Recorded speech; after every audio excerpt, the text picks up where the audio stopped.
Didn't somebody land on the dark side of the moon the other day? China. Sent a China probe, did? I think. I think it was India. Yeah, correct. Yeah. It's I don't think Earth. The space can't be fake, right? it's amazing how many people are into it. If you just Google #space is fake, you'll be taken to these random Instagram accounts.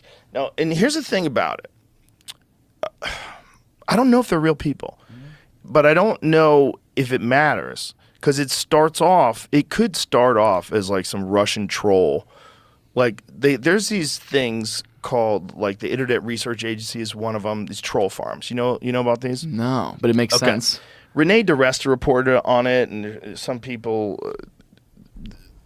a lot of people have reported on it. But what it is they have these places where there's thousands and thousands of accounts, and they set up like there's images of it where you see like rows of cell phones that are connected to this network. Mm-hmm. And they have these people that have the access to these accounts, and they're posting things that are really stupid. They're posting things that are ridiculous conspiracy theories. They're posting things blaming Democrats for certain things and blaming Republicans for certain things. At one point in time, Facebook, 19 of their top 20 Christian sites were run by Russian troll farms. It's genius, like social sabotage at a very high level. Holy shit. And so they're interacting with people constantly online. So if you see people fighting on Twitter, if you say like a controversial post goes up about anything, and with foreign policy, trans rights, abortion, Second Amendment, anything. Yeah. If you go into one of those popular posts, you'll see all these like crazed right-wing and crazed left-wing opinions. Occasionally you click on them, and if you go to, like, I should say occasionally, oftentimes you'll click on them and you go to a page that seems oddly unhuman. It seems fake. There doesn't seem like a real personality behind it. And you go into it and you see that they're always engaging on these very specific issues, and they're always being like very confrontational, and it kind of discourages people that disagree with them from interacting with them, and it kind of encourages people that love to fight with people to fight back. So you get all this interaction. And these people do it to steer conversations and get people to lose faith in democracy, lose faith in the police's ability to protect you, lose faith in whether or not we can unite racially or sexually, like whether we can be a harmonious country. It's like designed to keep conflict going. It literally can accelerate conflict, like gasoline on a fire, and that you can engineer to some certain extent. I don't know what percentage, but imagine it's 5%. You can 5% through these trolls engineer conversations in the public. And you could get people to do a lot of really dumb shit.